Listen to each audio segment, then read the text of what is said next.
చర్చలని చెప్పి వాళ్ళు సెమినార్ పెట్టిర్రు అంటే నక్సలైట్లకు మద్దతుగానే కదా.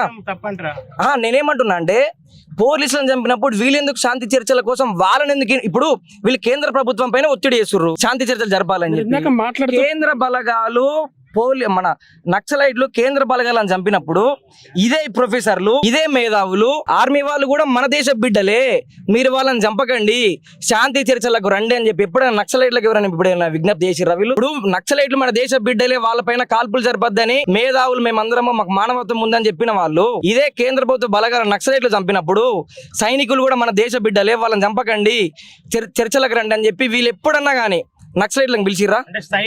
అంటే అందితే కాళ్ళు లేకపోతే జుట్టు, అంటే అందితే కాళ్ళు లేకపోతే జుట్టు. నక్సలైట్లని మీరు ఇందాక పేర్లు చెప్పారు కదా, వాళ్ళని కూడా కాల్చి చంపాలంటే ఇప్పుడు మీరు చెప్పిన పేర్లు అందరినీ కాల్చి చంపాలా? అవును, అర్బన్ నక్సలైట్ ఎవరు అందరూ కూడా కాల్చి చంపాలి. ఇప్పుడు అమాయక గిరిజనులను చంపినప్పుడు వీళ్ళని ఎందుకు చంపొద్దు? అమాయకులను చంపినప్పుడు వీళ్ళని ఎందుకు చంపొద్దు అంటున్నా. స్టాండ్ ఏంది ఇప్పుడు? వీళ్ళని కాల్చి నక్సలైట్లు ఉండొద్దు, నక్సలైట్లు యొక్క సానుభూతి పరులు ఉండొద్దు. నక్సలిజం ఎందుకండి? ఇప్పుడు మీరు ఎంతకు ముందు అన్నారు రాజ్యాంగ పోరాటం అని చెప్పి. నక్సలైట్లు పిరికోళ్ళు, సమాజంలో ఉండి పోరాడేటువంటి సత్తా లేనోళ్ళు. మొన్నటికి మొన్న హెచ్యు 400 ఎకరాల భూమిని రాష్ట్ర ప్రభుత్వం తీసుకుందామని ప్రణాళిక రూపొందిస్తే మేము ధైర్యం ఉన్నోళ్ళం, మేమందరం కూడా విద్యార్థులము కొట్లాడిన ప్రభుత్వానికి వ్యతిరేకంగా భూమిని మేము సాధించుకున్నాం. మీకు పోరాడే సత్తా లేక మీరు పిరికోళ్ళై అడవుల్లో ఉంటుర్రు. మీకు అంత ధైర్యం ఉంటే పట్టణాలకు వచ్చి కొట్లాడండి.